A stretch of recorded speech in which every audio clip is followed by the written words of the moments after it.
Greetings and welcome to In-Depth. I'm Dike Rostant. Fire Prevention Week is drawing to a close, operating from October 9 to 15. We are joined by fire prevention officers Jude Rogers and David Hunte to continue the conversation inside the 100-year observation of Fire Prevention Week.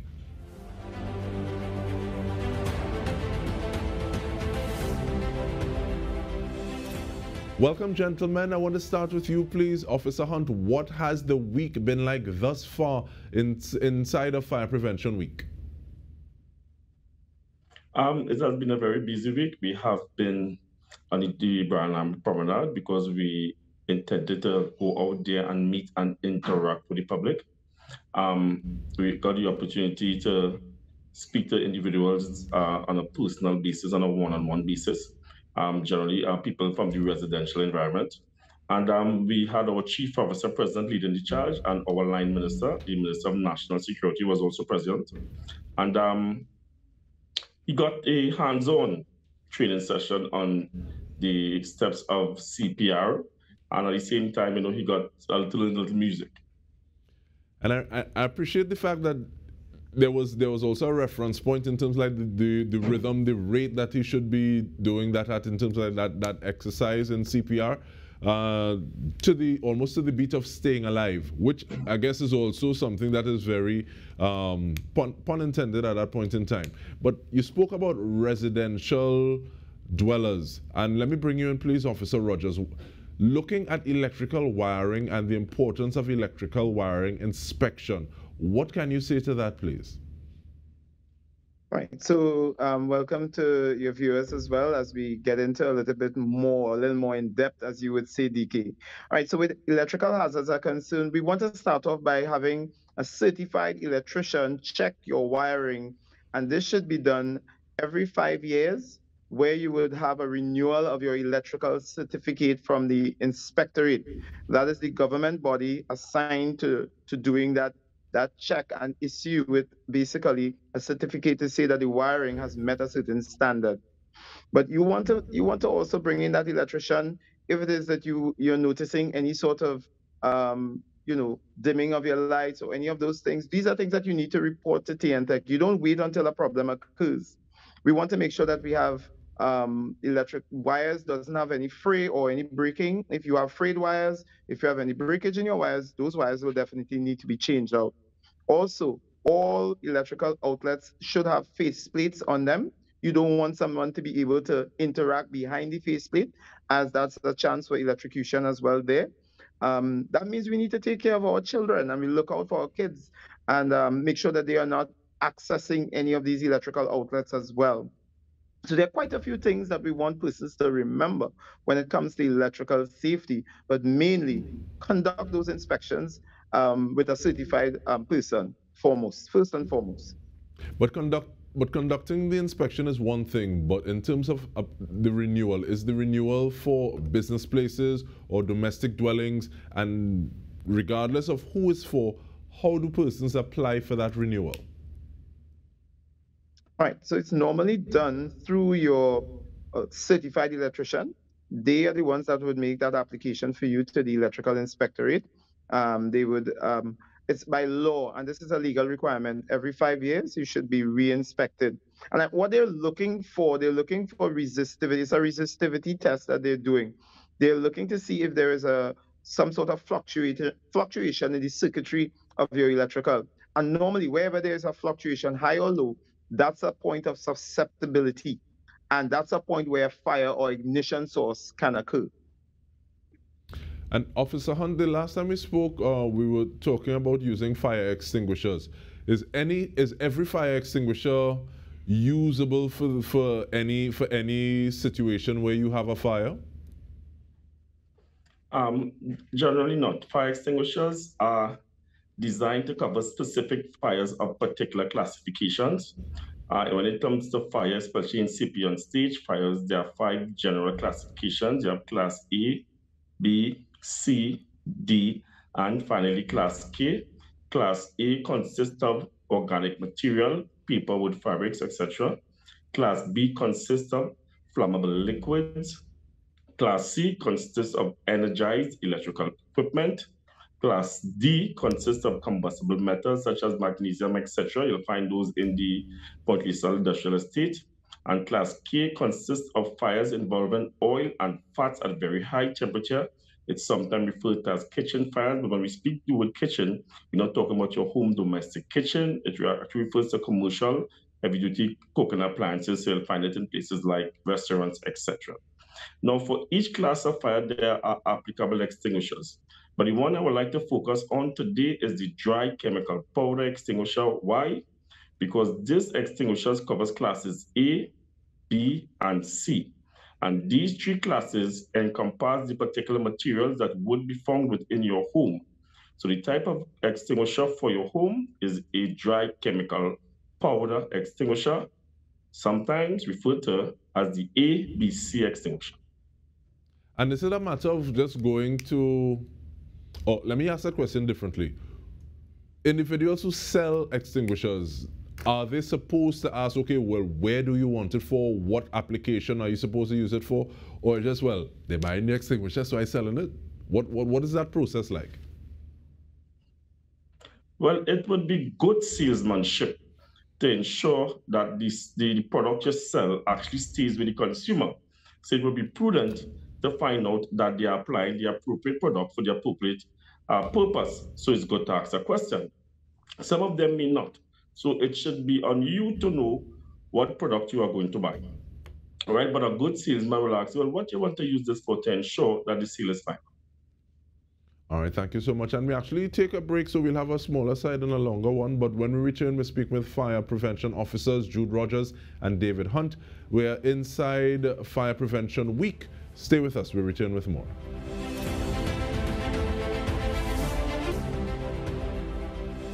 Welcome back. We are speaking with fire prevention officers David Hunte and Jude Rogers. And Officer Rogers, it's one thing to say, okay, well, yes, dial 990, dial a hero. But at the same time, if we are trying to egress, if we're trying to get out of that burning building and we find someone is taking a little longer from Bilger Road or one of the other stations, what are some of those tips that we would be using to safely try to get out of a burning building? Well, I'm glad that you asked that question, because sometimes you may be in a situation where you have to effect your own rescue. And so having an evacuation plan, a predetermined course of action, helps you in being able to mitigate against such a risk. So let's start off with what the tenets of that evacuation plan should be.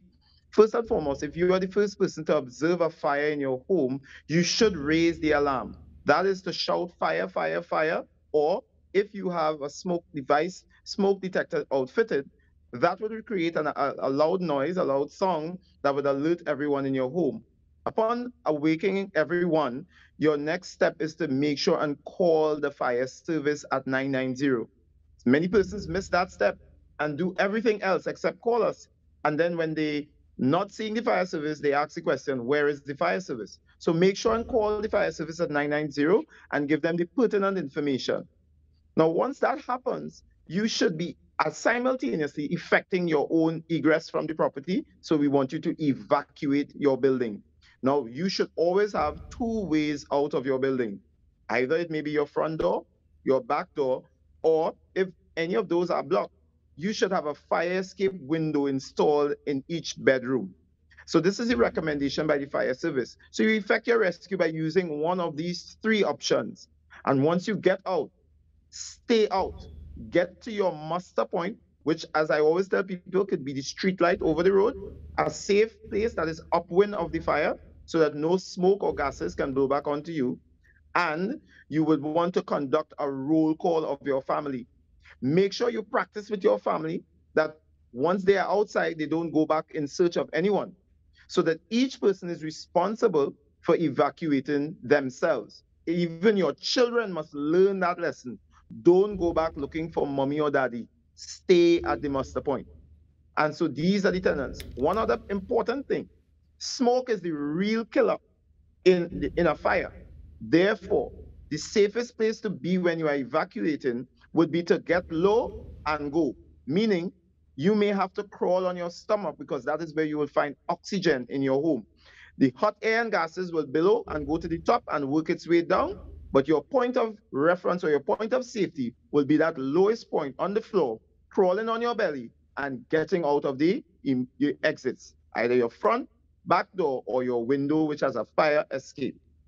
I'm glad you talk about the smoke inhalation. What about the I've heard someone talk about wetting a blanket and covering yourself with that while trying to egress. And I want to ask about that also. What if you're outside of the building, but you're not able to get to that light or that point across the road because it's all from all that you see is just fire everywhere? It's an interesting question. And the thing about it is, one, the blanket, wetting the blanket offers you sort of a shield to get past the heat. Now, DK, the average house fire gets up to approximately 600 degrees Celsius. That is enough to warp steel.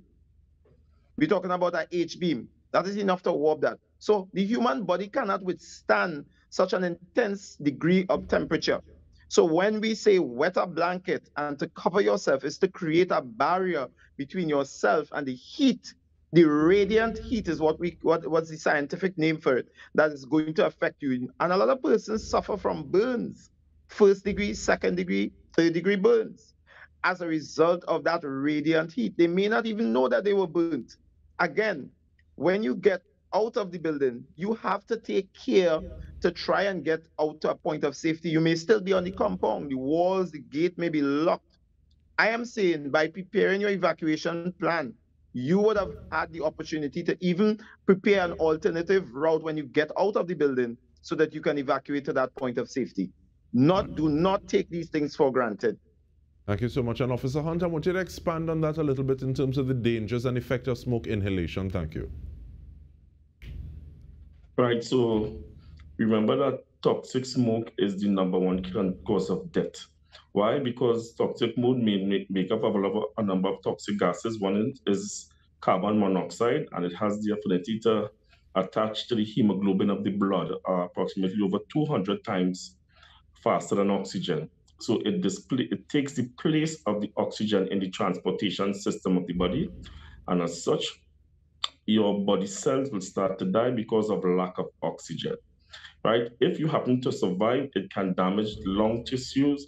There could be brain damage from lack of oxygen going to the brain, and there could be long-term damage to the body as a result of toxic smoke inhalation. Carbon monoxide is one of the toxic gases that is in smoke, and there are a number of others that can be present, like hydrogen cyanide, etc. And these are poisonous and fatal gases. So toxic smoke inhalation is without a doubt the main risk in a fire situation to life safety, and as such, it's supposed to be the #1 thing that we try to avoid, and that's why it's important to get out of the house as early as possible. And I take that point and ask both of you gentlemen, so yes, we know 990 dial a hero. What about heroes in waiting in terms of like what kind of intake do you all have for the fire service, or someone who is looking at this and say, yes, this is what I want to do, I have that calling? How do they contact you, and what are some of those steps that they can take before they're wearing uniforms such as yours? Right, remember, fire officers must be physically fit. So anybody that is contemplating a career in the Trinidad and Tobago Fire Service, I will implore you to make sure that your physical fitness is to an acceptable level, because it's a physically demanding job. We have trucks. These trucks are heavy trucks in terms of the license, heavy duty license and extra heavy license. So I'll advise people, if you want to have a little edge, understand, if you want to have a little edge on the next person, we have a license that is probably heavy, extra heavy. One of the fire service strongest department is the ambulance section. So people who are first aid and EMT are trained would have a nice advantage. People in the area of occupational safety, fire engineering, science, these are areas that would be of particular interest to the recruitment process in the Trinidad and Tobago Fire Service. Right, so once the fire service is recruiting, an ad would be placed in the papers for an entrance examination, and then members from throughout the country will come. But before you do that, there's a a process where you bring in your documents, and it's more like a kind of filtration process to weed out those who may not make the grade, and from then you go into the examination process.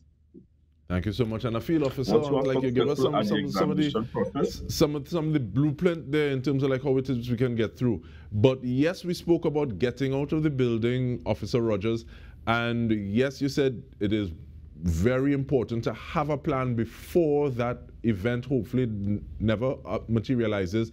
But what are some of those things that we should not do if trapped in a burning building?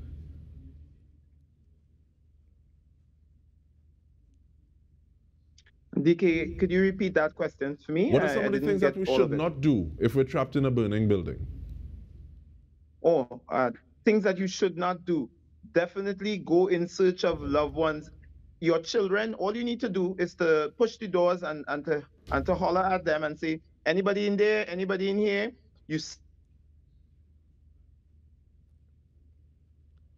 All right, and it seems as though we'll try to have you take over that question, please, Officer Hunt. In terms of like, yes, you're pushing the door, you're not necessarily going in.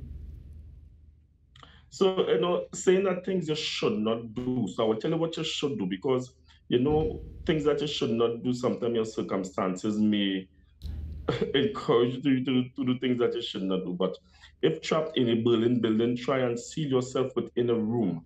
Right, block all the areas where smoke can enter or air can enter that room. So seal out any air passages or gas passages in that between the doorway, door frame, etc. Get to a window, right? Try and signal to your neighbor. Try and signal to anybody upstairs to assist in rescuing you. If they can't, then as soon as the fire service arrive, then the first point of action would be to carry out a rescue to save you from that building. So what you do, you compartment yourself within that room, and that will give the fire a little more time before it can get into your environment. You will have kind of created a barrier. And the process is called compartmentation in the design of a room. So that's why it's so important when building our homes to make sure that the rooms, especially bedrooms, are properly compartmented with 4 walls going as high as possible to the ceiling and proper doorways. All right. Thank you so much, gentlemen. And I'm glad we were able to have 2 conversations, one and then one that was actually inside the week. And thank you once more for the work that you do. I'm grateful that you were able to also share some of the things that people might want to take into consideration if they're deciding that their calling is with the Trinidad and Tobago Fire Service. And on behalf of the entire TTT News team, we thank you for your service. And we also thank you for joining us. This has been In Depth with me, Dike Rostant. Thank you so much for joining us.